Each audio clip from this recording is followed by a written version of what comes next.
जय माता दी मित्रों, भारत दर्शन विद डीपी में आपका हार्दिक स्वागत है।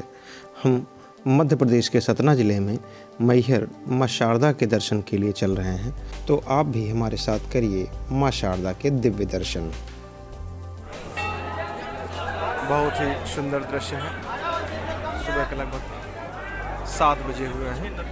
हम सभी लोग बहुत सुबह निकल लिए थे, रोपवे से यहाँ तक आए और देखिए आप बाहर से सब यहाँ बाहर से नीचे सबको हो रहा है, आपको दिख रहा है। हमारे मित्र लोग भी हैं, उधर लाइव है। बहुत ही सुंदर दृश्य। आइए चलते हैं माँ के दर्शन के लिए। मैहर शारदा माई दर्शन यात्रा का प्रारंभ हमने अपने गृह जनपद बाराबंकी से किया। सर्वप्रथम हम सभी मित्र लखनऊ चारबाग जंक्शन पहुँचे। यहाँ से हम लोगों की सीधे मैहर जंक्शन की ट्रेन है। मैहर मध्य प्रदेश राज्य के सतना ज़िले का एक छोटा नगर है।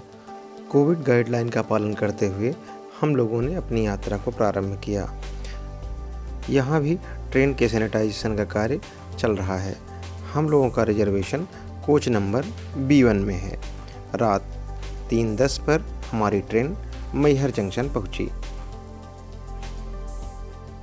मैहर जंक्शन बहुत ही खूबसूरत एवं साफ़ सुथरा स्टेशन है। स्टेशन के बाहर ही आपको ऑटो टैक्सी वाले 24 घंटे उपलब्ध रहते हैं, वो मिल जाते हैं। मैहर बाई रोड बहुत अच्छे से कनेक्ट है। नियरेस्ट हवाई अड्डा रीवा है। यहाँ से आप बहुत सुगमता से मैहर पहुँच सकते हैं। मैहर पहुँचकर स्टेशन के बाहर ही हम लोगों ने एक रूम लिया। चूँकि हम लोगों के पास लगभग 3 घंटे से अधिक का समय था, तो थोड़ा विश्राम किया गया। माँ शारदा के दर्शन के लिए हम लोग प्रातः 6 बजे निकलेंगे। अब हम लोग दर्शन के लिए बिल्कुल तैयार हो चुके हैं। स्टेशन के बाहर से ही हम लोगों ने 100 रुपये में एक ऑटो बुक किया, जो हमें दरबार के समीप तक लेकर चलेगा। मैहर की माता शारदा देश का दिल कहे जाने वाले मध्य प्रदेश में सतना ज़िले के मैहर शहर में 600 फुट की ऊंचाई पर त्रिकुटा पहाड़ी पर माँ दुर्गा के शारदीय रूप श्रद्धेय देवी माँ शारदा का मंदिर है, जो मैहर देवी मंदिर के नाम से प्रसिद्ध है। मैहर माता मंदिर को लेकर लोगों के बीच 3 लोक कथाएँ बहुत ही प्रचलित हैं, जो हम आपको वीडियो के माध्यम में बताएंगे। हम लोग पैदल यात्रा प्रारंभ कर दी है माता जी की। जय माता दी के लिए प्रेम से बोलो जय माता दी। सब मिल बोलो जय माता दी। पांडे जी बोले जय माता दी। ठाकुर साहब बोले जय माता दी। आगे वाले जय माता दी। पीछे वाले जय माता दी। प्रेम से बोलो जय माता दी। बहुत सुंदर। लाला भी बोल रहे जय माता दी। हाँ लाला जी बोल रहे। ठीक है, यहाँ से आपको माता जी के भव्य दरबार का दृश्य दिखाते हैं। वो वहाँ पे हम लोग को चलना है और अभी हम लोग पद यात्रा कर रहे हैं। हमारे मित्र लोग भी आगे हैं। बहुत अच्छा सुबह का समय, जहाँ पर हमको ऑटो ने छोड़ा, वहाँ से लगभग 1.5 किलोमीटर यात्रा कर रहे हैं। फिर वहाँ से रोपवे लेंगे। कोहरा अभी है। सबसे पहले आल्हा उदल करते हैं माई की पूजा। मैहर मंदिर को लेकर कई लोक कथाएँ प्रचलित हैं। इसमें से एक है माँ शारदा के अनन्य भक्त आल्हा और उदल की। कहा जाता है कि आल्हा और उदल को माँ ने अमृत का वरदान दिया था। मैहर मंदिर में हर रात को आल्हा और उदल नाम के 2 चिरंजीवी दर्शन करने आते हैं, अर्थात माई की सबसे पहले पूजा आल्हा और उदल ही करते हैं।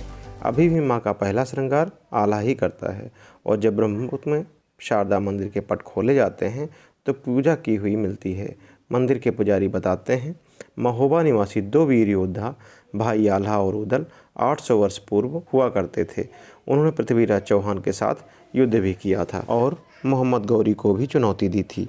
दक्षराज और देवल देवी के बड़े पुत्र आल्हा को पौराणिक परंपराओं में युधिष्ठिर का अवतार माना गया है, जिनका जन्म सामंती काल में हुआ था। सबसे पहले जंगलों के बीच माँ शारदा देवी मंदिर की खोज आल्हा ने ही की थी। आल्हा ने 12 वर्षों तक इस मंदिर में तपस्या कर देवी को प्रसन्न किया था। हमारे मित्र अजय सिंह ने रोपवे का टिकट लिया। ये टिकट वयस्कों के लिए 130 रुपये का और बच्चों के लिए 83 रुपये का है, जो दोनों तरफ से है। रोपवे काउंटर के बाहर चौरसिया प्रसाद भंडार से हम लोगों ने माँ को अर्पित करने के लिए प्रसाद बनवाया।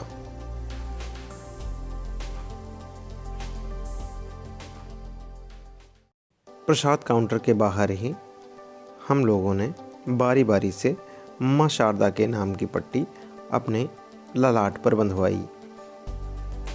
हमारे मित्र नीरज जी भी वो भी लाइन में लगे हुए हैं, उनको भी पट्टी देखिए बंध रही है। बाकी सभी लोग बंधवा चुके हैं, अजय जी भी प्रतीक्षा में हैं और अब फाइनल सभी को माँ के नाम की पट्टी बन चुकी है और प्रसाद भी हमारा तैयार हो चुका है। अब हम लोग रोपवे के लिए लाइन में लगे हुए हैं। यहाँ से माँ के दरबार का सफ़र रोपवे से तय करेंगे। अजय सिंह जी टिकट को चेक करवाते हुए। मैहर में गिरा था सती का हार, इसीलिए नाम पड़ा मैहर। मैहर की एक और लोक कथा है। माना जाता है कि दक्ष प्रजापति की पुत्री सती शिव जी से विवाह करना चाहती थी। उनकी ये इच्छा राजा दक्ष को मंजूर नहीं थी, फिर भी सती ने अपनी जिद पर भगवान शिव से विवाह किया। एक बार राजा दक्ष ने यज्ञ करवाया। उस यज्ञ में ब्रह्मा, विष्णु, इंद्र और अन्य देवी देवताओं को आमंत्रित किया, लेकिन भगवान शंकर को नहीं बुलाया। यज्ञ स्थल पर सती ने अपने पिता दक्ष से शंकर जी को आमंत्रित न करने का कारण पूछा। इस पर दक्ष प्रजापति ने भगवान शंकर को अपशब्द कहे। अपमान से दुखी होकर सती ने यज्ञ अग्निकुंड में कूदकर अपनी प्राणाहुति दे दी। भगवान शंकर को जब इस दुर्घटना का पता चला तो क्रोध से उनका तीसरा नेत्र खुल गया। ब्रह्मांड की भलाई के लिए भगवान विष्णु ने सती के शरीर को 51 भागों में विभाजित कर दिया। जहाँ भी सती के अंग गिरे वहाँ शक्तिपीठों का निर्माण हुआ। अगले जन्म में सती ने हिमवान राजा के घर पार्वती के रूप में जन्म लिया और घोर तपस्या कर शिव जी को फिर से पति के रूप में प्राप्त किया। माना जाता है कि यहाँ पर माँ का हार गिरा था, इसीलिए भक्तों की आस्था दिन प्रतिदिन बढ़ती जा रही है। जय माता रानी। बहुत ऊंचे भाई। जय जय माता जय। पैदल लोग जा रहे हैं ना उधर से। जय माता। 1063 सीढ़ियाँ हैं। बहुत अच्छी हाइट पे हम लोग। वाह वाह। जय माता। जय माता दी, जय माता दी। प्रेम से बोलो जय माता दी। सब मिल बोलो जय माता दी। सिंह सवारी जय माता दी, जय माता दी। लाल चुनरिया जय माता दी। बहुत ज़बरदस्त चढ़ाई है। जय माता माँ की महिमा को लेकर एक और लोक कथा बहुत प्रचलित है। ग्वाले को सबसे पहले दिखी थी माँ शारदा। 200 वर्ष पहले मैहर में महाराजा दुर्जन सिंह जूदेव राज्य करते थे। उन्हीं के राज्य का एक ग्वाला गाय चराने के लिए जंगल में आया करता था। इस घनघोर भयावह जंगल में दिन में भी रात जैसा अंधेरा छाया रहता था। एक दिन उसने देखा कि उन्हीं गायों के साथ एक सुनहरी गाय चल रही है। शाम होते ही वह अचानक लुप्त हो गई। जब वह इस पहाड़ी पर गायें लेकर आया तो फिर वही गाय इन गायों के साथ मिलकर घास चर रही थी। तब उसने निश्चय किया कि शाम को जब यह गाय वापस जाएगी उसके पीछे पीछे जाऊंगा। गाय का पीछा कर रहे ग्वाले ने देखा कि वह ऊपर पहाड़ी की चोटी में स्थित एक गुफा में चली गई और उसके अंदर जाते ही गुफा का द्वार बंद हो गया। ग्वाला बेचारा गाय के इंतजार में गुफा के द्वार पर ही बैठ गया। उसे पता नहीं कि कितनी देर के बाद गुफा का द्वार खुला और एक बूढ़ी माँ के दर्शन हुए। तब ग्वाले ने उस बूढ़ी माँ से कहा कि माई, मैं आपकी गाय को चराता हूँ, इसलिए मुझे पेट के वास्ते कुछ मिल जाए। बूढ़ी माता अंदर गईं और लकड़ी के सूप में से जौ के दाने उस ग्वाले को दिए। ग्वाले ने घर में जब उस जौ के दाने वाली गठरी खोली तो हीरे मोती चमक रहे थे। इसके बाद ग्वाले ने आप बीती महाराज को सुनाई। राजा ने दूसरे दिन वहां जाने का ऐलान किया। रात में राजा को स्वप्न में ग्वाले द्वारा बताई बूढ़ी माता के दर्शन हुए और आभास हुआ कि आदिशक्ति माँ शारदा ही हैं। प्रेम से बोलो जय माता दी। हम सभी माँ शारदा के भव्य दरबार पहुँच चुके हैं। आप लोग भी दर्शन लाभ लें।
त्रिकुटा पर्वत की चोटी से हम आपको आल्हा उदल का तालाब दिखा रहे हैं। ये कोहरा थोड़ा अधिक है इसलिए बहुत स्पष्ट नहीं है, लेकिन जो सामने आपको तालाब दिख रहा है ये आल्हा उदल का तालाब है। पास में ही आल्हा अखाड़ा भी है। माँ के भव्य दरबार में दर्शन के उपरांत माँ शारदा मैहर में हैं। माँ के दरबार में जो मुख्य प्रतिमा है उसकी फ़ोटोग्राफी मना थी, इसलिए हम उसको रिकॉर्ड नहीं कर पाए। अब हम लोग रोपवे की तरफ वापस चल रहे हैं। यहाँ से हम रोपवे लेंगे और फिर नीचे चलेंगे। यहाँ का परिवेश देखिए बहुत ही सुंदर है। ऊंची पहाड़ी पे सुंदर सुंदर वृक्ष लगे हुए हैं और जगह जगह बैठने की उत्तम व्यवस्था है। हम रोपवे से नीचे चलते हैं। डॉक्टर साहब हमारे मित्र ये बैठ चुके हैं और हम भी आ चुके हैं। जय माता दी।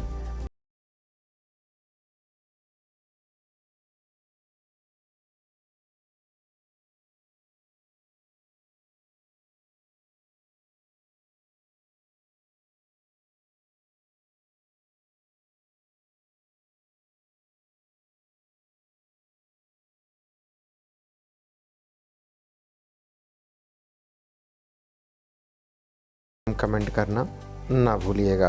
यदि आप हमारे चैनल पर नए हैं तो कृपया चैनल को सब्सक्राइब करके बेल आइकन दबा दीजिए, जिससे भविष्य की वीडियो आपको प्राप्त होती रहें।